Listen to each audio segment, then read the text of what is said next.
नमस्कार मंडळी, स्वागत आहे तुम्हा सर्वांचं. तर मंडळी, नवीन आठवड्याकरता जो उद्यापासून सुरू होत आहे त्यासाठी आपण बघूया एंजल्स म्हणजेच देवदूतचे मार्गदर्शन.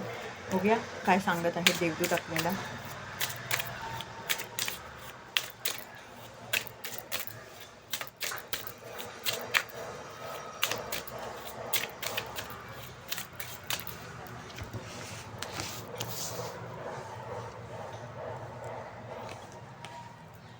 दोन कार्ड्स आलेले आहेत, बघूया काय संदेश आहे.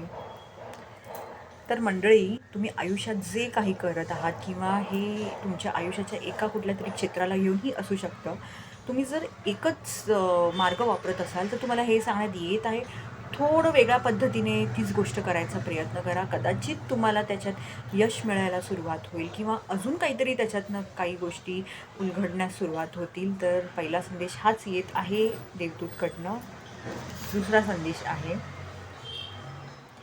तर मंडळी, हा संदेश बघून मला कुठेतरी खूप अशी एक जाणीव होते आहे की परिस्थिती कुठलीही असू देत, कशीही असू देत, पण त्यात चांगलं काय आहे, तर तुम्ही कशी एक सकारात्मकता पसरवू शकता, तुम्ही कसं तुमचा एक प्रेमळपणा दाखवू शकता किंवा प्रेम देऊ शकता, हेच बघायचा प्रयत्न करा, हेच कुठेतरी पसरवायचा प्रयत्न करा.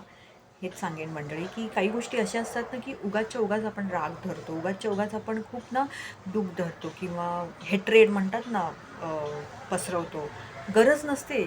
तर तेच सांगण्यात येत आहे की तुम्हीसुद्धा एक प्रेम पसरवायचा प्रयत्न करा, प्रेमळपणा तुमचा दाखवायचा प्रयत्न करा आणि बघा तुमचं आयुष्य कसं बदलत जातं ते हळूहळू. धन्यवाद.